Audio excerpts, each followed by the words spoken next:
On va découvrir un document exclusif à présent qu'on vous propose de découvrir et qui a été tourné il y a ces dernières heures par vous, Solène Rioux, avec Gabriel Aurillon.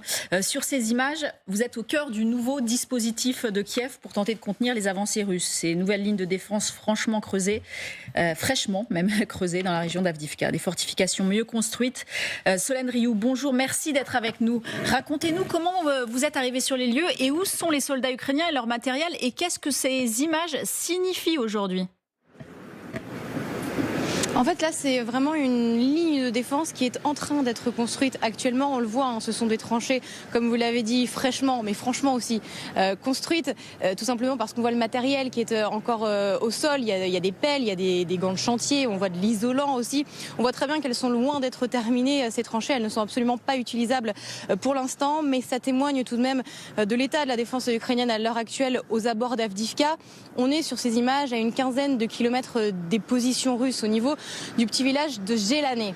Et en fait, ce qu'il faut savoir, ce que nous a dit un militaire de l'infanterie qui a été envoyé en renfort justement il y a quelques jours, c'est que cette ligne de défense qu'on a filmée va constituer un plan B pour la première ligne de défense qui est beaucoup plus près d'Avdiivka, à seulement 2-3 km du point le plus à l'est d'Avdiivka et qui va en fait de la ville de Berdiche à Tonenke en passant par Orlivka. Et cette première ligne de défense est mise à mal actuellement par les forces russes. Ce que font les Russes en fait, c'est qu'ils tapissent la ligne de défense avec des bombes aériennes et qu'ensuite ils envoient leur infanterie pour s'emparer des positions. Et en ce moment même, il y a de très âpres combats au niveau de cette première ligne de défense. Donc les Ukrainiens anticipent d'ores et déjà un autre repli de leurs forces pour pouvoir mieux se positionner à l'arrière, 15 km donc à l'arrière et pour pouvoir mieux défendre. Ce que nous a dit également un des militaires de l'infanterie, et ça c'était intéressant, c'est qu'en fait ces lignes de défense sont davantage construites pour freiner l'avancée russe plutôt que pour vraiment l'arrêter parce qu'en face, les armes des Russes sont bien trop puissantes comparées à celles des Ukrainiens et puis surtout, ils ont la capacité en fait de complètement raser ces lignes de défense grâce à leur aviation. Merci beaucoup Solène et grand merci à Gabriel Aurillon à qui on doit ces images. Vous intervenez bien évidemment dans la suite de ce 12-15. On va revenir d'ailleurs sur ces tranchées, sur l'avancée des Russes bien évidemment, avec des photos inédites publiées par le New York Times aujourd'hui, des photos et on va les détailler avec Jade Partouche qui montre l'état des défenses ukrainiennes, notamment ces tranchées, pas celles que vous avez vues, les autres, celles construites à la hâte et qui ont été percées par les offensives russes. Oui, en fait, les forces russes avancent près d'Avdiivka, on le sait, mais elles avancent rapidement. Et la raison principale invoquée, eh bien, c'est la faiblesse des fortifications ukrainiennes. Images satellites à l'appui, on va voir le manque criant de fortifications justement autour d'Avdiivka. Après la chute de la ville le 17 février dernier, les forces ukrainiennes ont affirmé avoir sécurisé des lignes défensives à l'extérieur de la ville. En l'occurrence, ils se sont positionnés ici, le petit encadré bleu que vous voyez, on est à peu près à 7 km à l'ouest d'Avdiivka. Sauf que quand on zoome sur cet encadré bleu, justement, c'est Planet Labs qui fournit ces images satellites, on se rend compte que ces fameuses lignes de défense dont parlait Zelensky eh bien, sont clairsemées et extrêmement rudimentaires. La seule chose que l'on voit sur ces images, ce sont des tranchées, des trous donc creusés dans le sol censés apporter une couverture à l'infanterie. Ces tranchées qui ne forment, on le voit très clairement sur ces images, aucune ligne franche. Il y a des trous dans la défense qui sont évidents.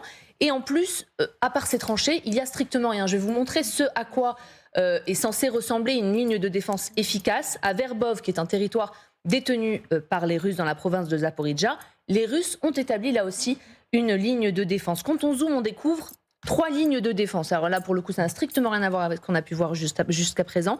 Il y a d'abord les fossés justement anti-chars qui sont creusés dans le sol pour former une ligne protectrice. Juste derrière, la ligne des dents de dragon qui sont, vous savez, ces triangles en ciment disposés sur le sol pour éviter justement l'avancée des chars et des blindés ukrainiens. Et puis en troisième ligne, les fameuses tranchées.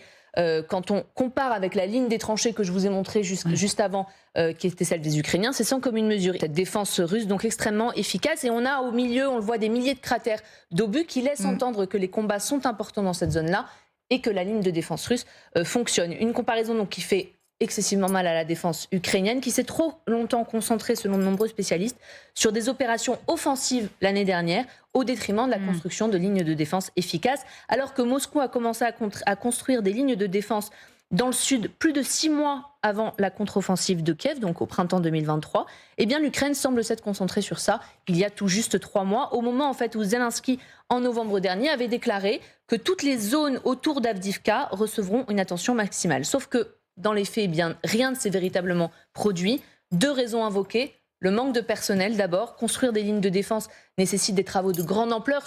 Normalement, ce ne sont pas les soldats ukrainiens qui vont creuser avec leurs pelles, ce sont des entreprises privées, des entreprises de BTP qui vont creuser ces lignes de défense. Eh bien, les autorités ont déclaré qu'elles cherchaient précisément 300 travailleurs pour aider à construire ces lignes de défense, mais aussi le fait que le renforcement de ces lignes soit constamment empêché par des bombardements sans relâche des Russes qui brisent toute forme de fortification.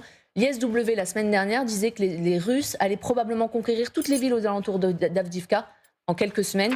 Eh bien, on voit effectivement que ça peut potentiellement être vrai.